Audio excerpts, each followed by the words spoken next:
One of the things about drawing a graph in a Cartesian system like the critical functionality curve is drawn is that it shows variables of state. When you know where you are in time, then you find the state variable at that time. It could be the functionality, for example.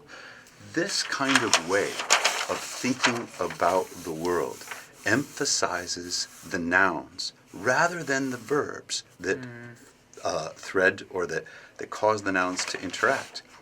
What I want to do is help our viewers understand the processes, those mechanisms that underlie the movement of the critical functionality curve. And I maintain that there are four. The first of these is sensing or monitoring. We must be aware of what is going on within our system and outside what we consider to be our system. And only with that kind of awareness can we begin to anticipate future states of the system.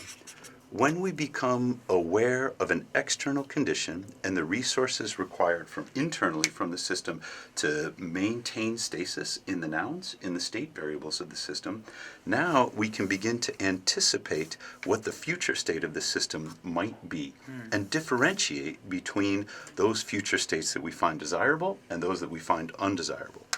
Once we have an anticipatory awareness, we are called upon to adapt, change allocation of resources, move or temporarily relax constraints, change allocation of decision rights within our organization, make adaptations to our patterns and processes so that we can guide the evolutionary pathway towards those future states that we prefer. Finally, I think it's essential for our resilient organizations to learn. These are the four things that resilient systems must perform to be adaptive in the face of acute or chronic stresses. And so what you've done now in transforming this from a conversation about nouns to a conversation about verbs is we can think about the various activities that might be going on in our systems, the people who are performing them, and our capacity to do these things.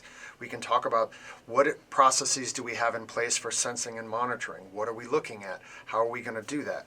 We can talk about the kinds of signals that we might need to be looking at in order to anticipate potential disruptive events or degradation in performance of our system. We can talk about the various kind of protocols or other rules that we have in place for changing the way that we do business in our infrastructure systems. And finally, what kind of institutional or organizational mechanisms are there to support learning for how we deal with these disruptions and how we get better at doing it. I think it's important to emphasize that also when we move from this noun-based version of resilience to this verb-based version of resilience, that these processes that are going on are really happening across what we previously saw, the entire critical functionality curve. It's before the event, it's during the event, it's after the event. So learning about sensing and improving our sensing might have this profound effect that changes the way that we respond to any event rather than just the ones that we can think of or the ones that we anticipated prior to their occurrence. And this goes for anticipation, adaptation, and learning as well. These processes are always going on. They never stop. And even though it seems like an effective way to break down resilience, to say these are the different times in which things occur, we plan and prepare for before an event, we absorb it after, we recover after that, and we adapt after that, really we're doing things throughout these entire processes that include sensing, anticipating, adapting, and learning. And if we can improve these processes, we should be able to, across the board, change the way in which our systems are resilient. There are two ways that sensing information comes to us, at least two ways.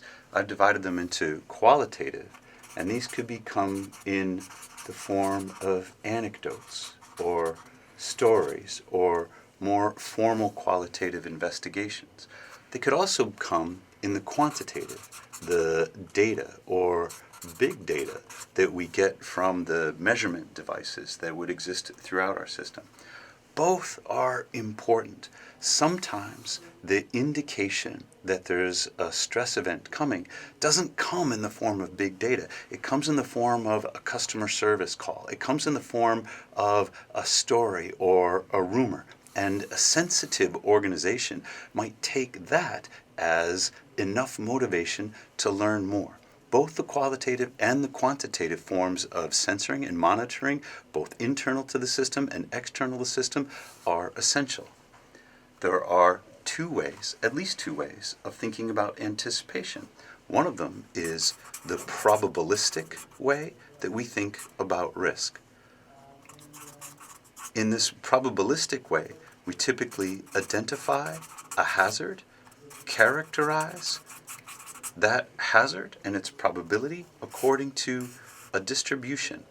There might be some uncertainty in the form of the distribution, but we use historical data to describe what the probabilities of this hazard might be. But in resilience, we're really interested in the possibilities rather than the probabilities. And the reason that we explore even the low probability or unprecedented events is because we want to avoid the inconvenience of surprise. In adaptation, there are, again, at least two ways to think of adaptation. One of them might be in the technical, the physical systems. And here we get to change design variable settings. We get to relax or move constraints. We get to change the fundamental relationships between the different physical components of the system. We get to do transformation of the technologies that govern the function through innovation. On the social side, there are 4 dimensions of adaptive capacity. One might be the allocation of decision rights. And here it's important to recognize that resilience is neither in a centralized decision-making authority nor in a distributed decision-making, sort of egalitarian out on the edge. It's in the capacity to switch from one allocation of decision rights to a different allocation of decision rights in a way that meets the stressors. Access to information is another place where we can adapt. We could have open or closed systems, and resilience is in our capacity to switch from one to the other. Patterns of interaction. Every event has its own tempo, and resilience is neither in frequent interaction and intense interaction or in periodic and asynchronous action. It's in the capacity to switch from one pattern of interaction to another to meet the characteristics of the stress. And then this last one we call meaning making. That is, we can all look at the same sequence of events and agree on the same set of facts and yet construct different meanings for them. What does it mean is a good way of understanding what motivates people. Meaning making is both the function of leaders within an organization, but if they fail to perform it, it is the duty, it's going to happen spontaneously from the bottom of the organization as people look around at each other and say, well, what does that mean? Well, what does that mean to you? And it's meaning that keeps people working even under conditions of stress. I think a couple important points that you make there is that to some extent these social components are, at the one hand, sort of the operating rules or the protocols or the procedures that exist within an organization for how it functions and how it can change. The other really important thing, particularly as it comes to meaning making, is this notion of culture.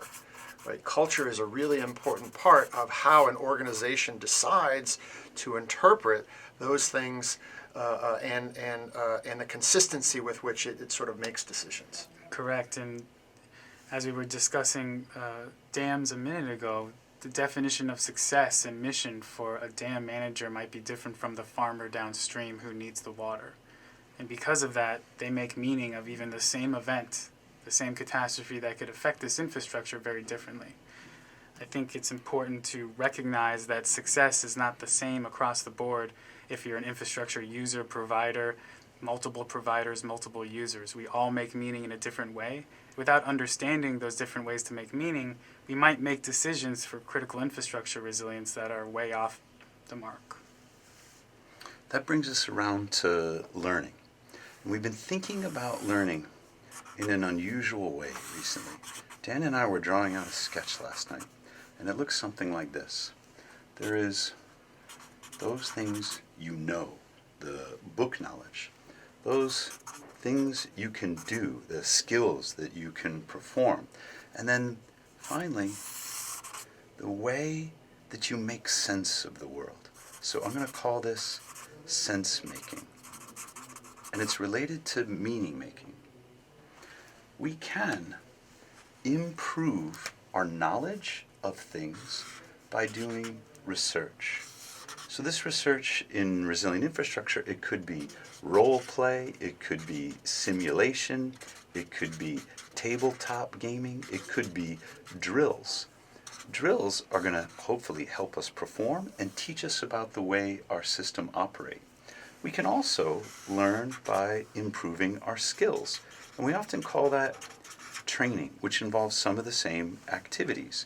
But this last one, the sense making, has to do with how complex, how much ambiguity, how much uncertainty are our sense-making processes capable of handling.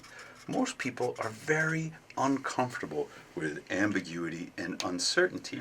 But because resilience is about responding to surprise, one of the ways that our organization, our people within it, and our systems can learn is by increasing the comfort with ambiguity and uncertainty, increasing our capacity to act in response to the stress, even in the face of ambiguity and uncertainty.